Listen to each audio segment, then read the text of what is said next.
So since we know that electrons falling through different orbitals give off different colors of light, different colors depending on how far they fall, we know now that when we look at something glowing hot, like in the flame lab, we can tell what elements are there because the colors of light given off by the electrons that fall through their orbitals, right?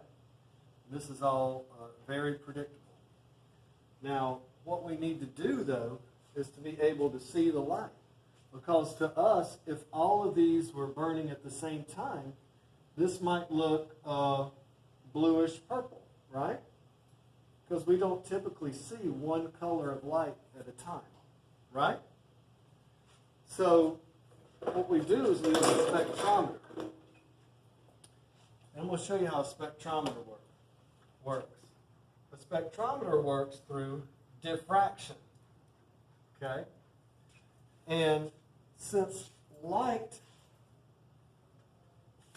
is made of waves, what we're going to do is we've got a circle here we're looking through, and there's a little slit in the circle. I'll show you later.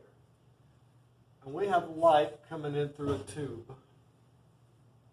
Now, light and waves always bend around the edge of an object, okay? It's the same reason if you build a jetty wall on the beach, waves still come and bend around it, and that's great for surfing, okay? So, light waves do the same thing. If we're shining the rainbow of colors in here, a red light wave is going to bend when it hits this slit. And you know what? I'm drawing this backwards.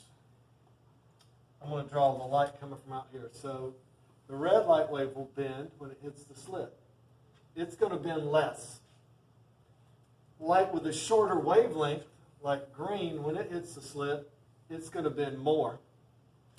And then light with a shorter wavelength than that, like blue, when it hits the slit, it's going to bend a little bit less.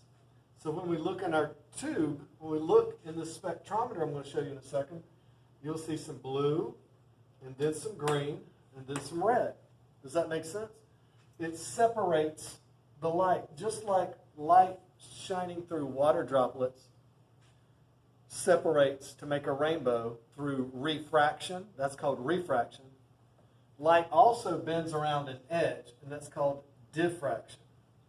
So I'm going to show you the spectroscope that I drew. This is a spectroscope, okay? And there is the slit where the light's going to be coming in. And here is the end that you look in, all right? When you look in here, you're going to see different stripes of light. So what we're going to do is we're going to look at some different elements, okay? We have nitrogen, and we have neon.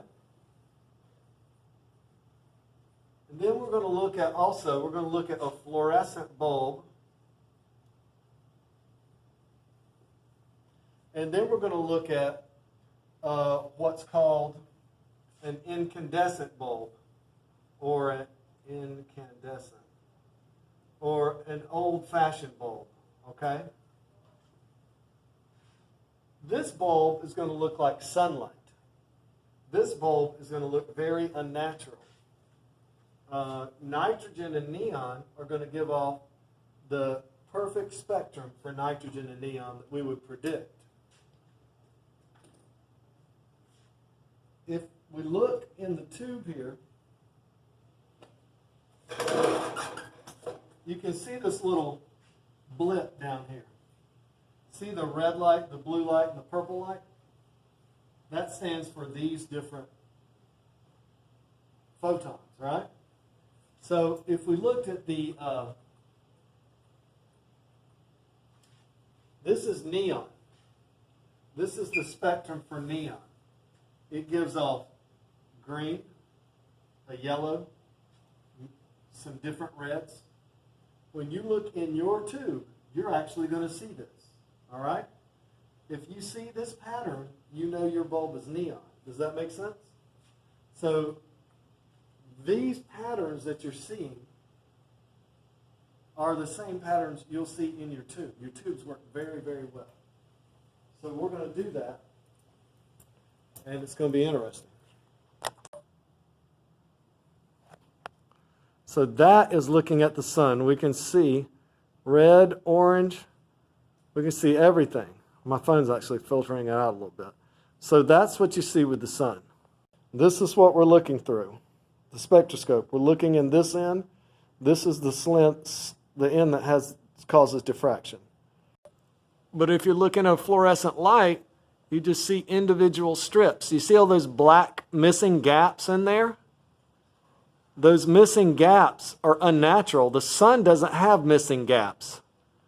So that's why generally you don't really enjoy fluorescent bulbs, or those gaps, those missing gaps. That's unnatural for your eye. So if we were looking at nitrogen, this is what you would expect to see for nitrogen. So we're going to actually look at nitrogen. It's a little bit harder to see,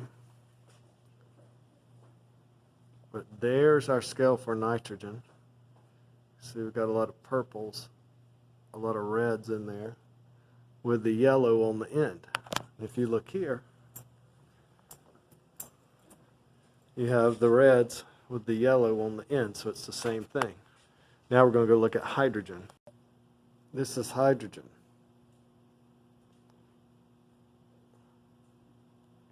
That's what the bulb actually looks like in the room.